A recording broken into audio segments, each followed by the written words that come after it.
for that. Amy, it's good to see you. Good to see you, Bradley. I got my shirt on for you. There you go. There you go. Yeah, that's a bonus point.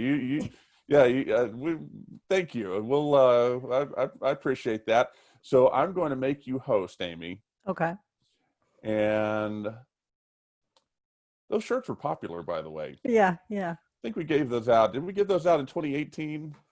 I think so. I think you missed last year and everyone was like complaining, right? Well, maybe, perhaps. We gave something else out. We did something else last year. I don't think it was shirts though. That was back when we convened in person. So I can see this, but if you maximize that, you'll be ready to go.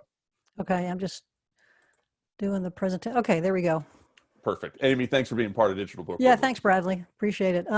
So some of you may remember me from last year, the year before. Last year I was there with my my partner, co-founder, Wayne Richard. We were using the company name Chatables, but just so that you know, it's still us. We're called Chatables now. And we're going to talk about conversational publishing and voice assistants. So it's a little bit of a different take on the whole audio thing. It's kind of a nice segue from what Michelle was talking about. So what is the voice market and how do we see that? And I think we look at it maybe a little bit differently than some other publishers, and we wanted to describe to you how we see it and why we think there's a pretty interesting opportunity here for storytelling with this new technology. We're all familiar, obviously, with smart speakers, Alexa, as well as Google Assistant and some others. And that's like really a fantastic proving ground because they already have a large distribution. So many people have those in their homes. And as a publisher, you know, we are creating skills for Amazon Alexa. I can tell you a little bit about that in a minute. And that helps us kind of test out the market with the types of stories, which we call them conversational stories, what we're trying to create. It's really, there's nothing quite like it out there. If you think about listening to an audiobook, it's obviously a passive experience. And if you think about a choice-based, like choose your own adventure, it's something else. So what I wanted to describe is how we see the market a little bit differently. And we're working with authors to develop story content that we think works well with these different, channels, let's call them. So even today, we have many different devices that interact with people using the same voice technology that underlies something like Amazon Alexa. So we don't have relationships with any of these companies, but I just wanted to show you kind of what's out there so that you understand the possibilities. There's a company called Addison Care in healthcare, and they have a virtual caregiver. If there's a person that, let's say, is aging in place, they're not able to get to the doctor, they can sign up for the service, and then Addison is an avatar that they see on their screen that is voice enabled, and they can interact with it. Right now, it's my understanding that the conversations are more targeted towards reminding people about taking their medications, asking them how they're feeling, things like that. But you can imagine, since it's the same technology, that if someone is lonely, they're bored, Addison could potentially engage them in a conversational story experience that acknowledges them and gives them a little bit of interesting things to get their, their cognitive functions kind of geared back up again. So that's one possibility. There's also, the world of mixed reality, augmented reality, virtual reality. Amazon has something called Sumerian, that it's a platform that you can build virtual reality experiences with avatars, and that technology is also linked in with basically the same voice capability, speech recognition, text-to-speech that powers Alexa. So you could build a virtual character that meets someone in mixed reality and tells them an interesting story, engages them in a story. And something that's new to market that's really intriguing is there's a company called Embodied. They have I guess, it says toy here, but it's much more than that. It's more like an assistive social robot specifically for children, and it's called Moxie. I don't know if it was a Kickstarter, but anyway, they're actually selling it now, and I've listened to some of the demos, and it's really great. Again, it works almost like a personified Alexa device. Let's say it's a character, it talks, it can engage the child in a conversational experience, and you could imagine that if there were stories that were available for it to tell, that would be another great piece of content or service that could be provided by something like that. So that market is, exists today. And again, it's a two-way type of conversation as opposed to more of a passive listening experience. So what's the problem that we're trying to solve with this? If you think about what's going on today, all of us have seen, there's a lot of people that are isolated, they're lonely. I know, my mom is in assisted living. We have not been able to really contact her, see her for like almost 6 months, and we can already notice like the cognitive decline. And she's at a point in her life where she's not really able to read the way she did in the past. So if you had one of these devices, be it an avatar on a screen or something embodied like an actual robot, they could engage with her in an interesting, engaging story experience. I think that could be really valuable. We also have this, concern about screen time. I think one of the issues with too much screen time is that, again, it's a lot of passive consumption. We're being fed a lot of information, but we don't necessarily have our brains turned on, like in order to figure out whether what we're consuming is good for us or not. So voice is a space where people are saying, okay, we can interact with a voice assistant or maybe even with a digital character. And that way it's not screen time, where it's more of an interactive process.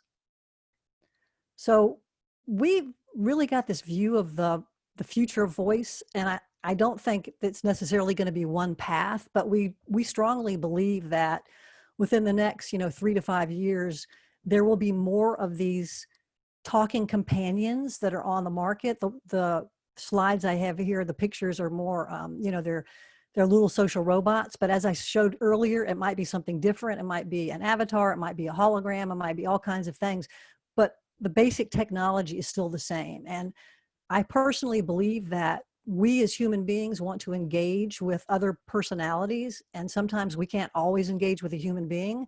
So if you had this device that could tell you stories, and you're someone that enjoys stories, and the stories are also built in a way that they're engaging you, it's not just passive, but it's a two-way, almost conversational experience, then I just think there's a lot of opportunity there. So what is it that all these devices have in common? And that's important because we have built a framework and a set of tools for authors that work with a certain way, because we believe, that we want to deliver this content to these devices. We want to be able to have these social robots, avatars, whatever, tell these stories. And all of them use text-to-speech voices. Now, they may be standard voices that you can get from Amazon or Google. They may be custom built, but they're all text-to-speech, because when you have something like this device, it needs to be able to talk to you on the fly.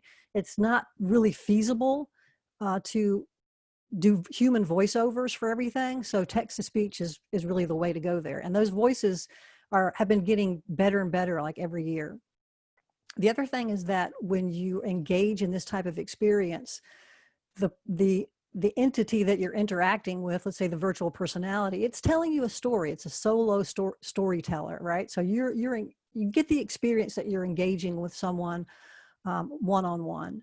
And you also typically don't have a lot of distractions with images or music or sound effects, right? So it's really the sense that you're having a communication with a virtual personality that's talking to you directly. So we've come up with this style of conversational stories, and that's what we're building. That's what we're working with authors to kind of, fine tune and perfect. And we're experimenting mostly right now on the Amazon Alexa platform to see how that works.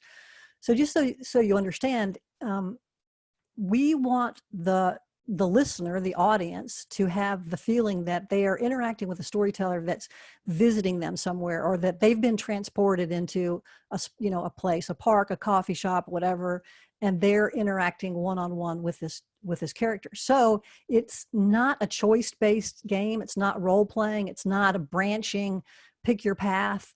Your interactions with the storyteller are not going to change the outcome of the story. So it's a little bit different than what you normally think of with interactive fiction. And there are many companies that are doing more of the, the branching role-playing games, which there's a huge market for that as well. But we're looking at pretty narrowly at this market for the virtual storyteller. And what we've been working on over the past couple of years is, how do you make these stories engaging if they're not, like choice-based? So I actually have like a whole guide written up on our website that if you're interested, you can download. But the general idea is that you can ask questions using, within the constraints of what voice technology can do today to make it seem conversational. Again, it's obviously not a true conversation, but as an author, I can create a protagonist, and then I can have that protagonist tell the story and ask questions that would sort of create a rapport between myself and the listener. I can do things like, seek validation about certain choices I've made or I'm thinking about making. I can also ask for the listener's opinion and then acknowledge that, and get the listener to think about how they would have handled the same situation. So from our experimentation, it works quite well.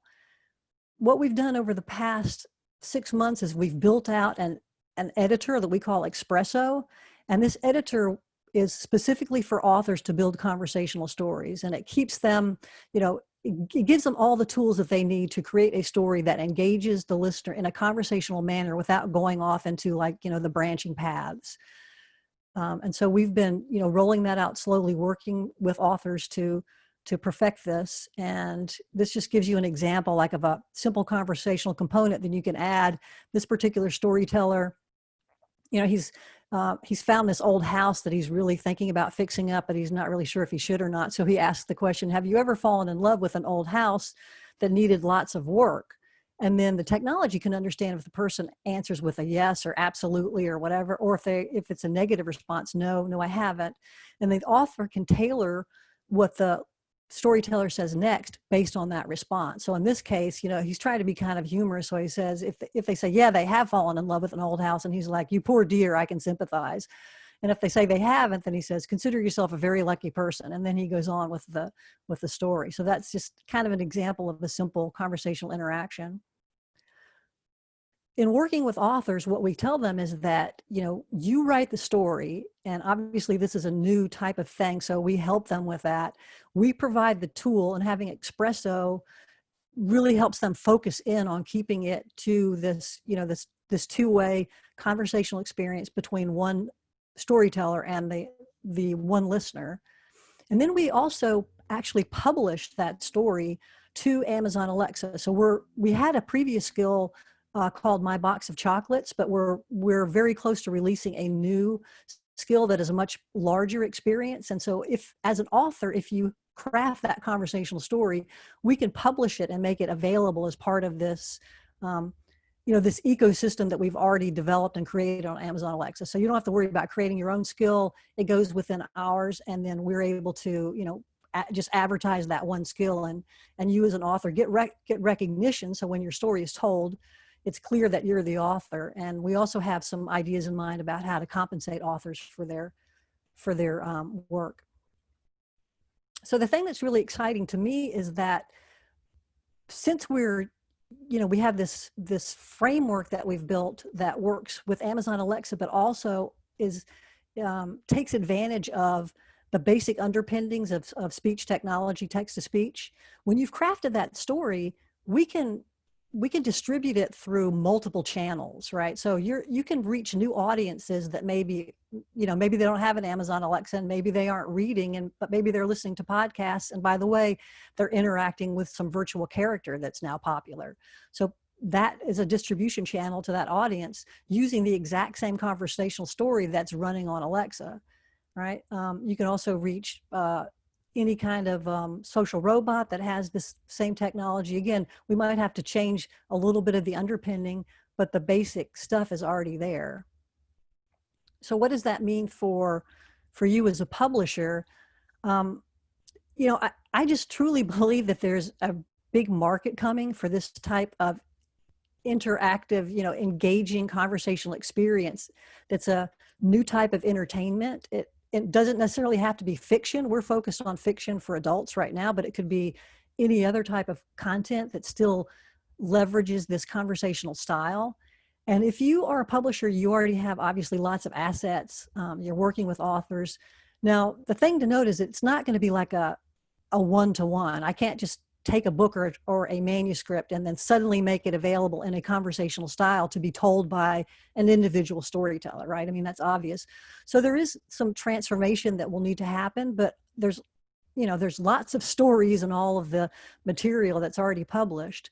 So working with your author, maybe working with us to get some ideas, once you have an idea and we can transform that into something more conversational for an individual storyteller, then you can use our authoring studio to have the author create the content. It goes then into our what we're calling the storytelling AI engine. It's basically everything that needs to happen for us to take that content and then make it available through these different channels that all leverage the same underlying voice technology. So yeah, I mean, I think it's a great possibility, and we're the ones that are sort of out there experimenting with our new latest Amazon Alexa skill.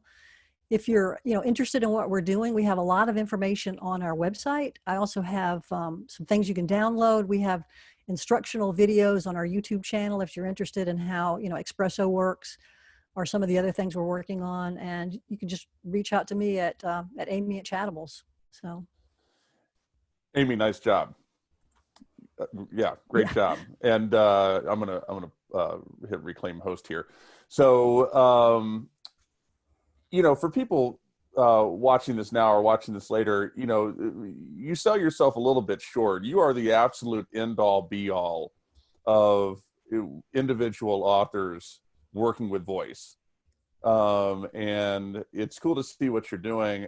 When I look at your presentation, the sense that I get is that, basically if you've written something fiction, if you've written a work of fiction, then your platform is another potential revenue stream as well as promotional device for that universe that you've created. That either a particular story or a particular series or whatever, because as you put it, yeah, you've got to have some transformation. You could take, if you've got a trilogy or if you've got one particular book that's a work of fiction, you could take maybe one particular character and craft one of these conversational experiences around them, include it with what you put together, and then make that into just another way to interact with the universe that you as an author have created. Correct me if I'm wrong.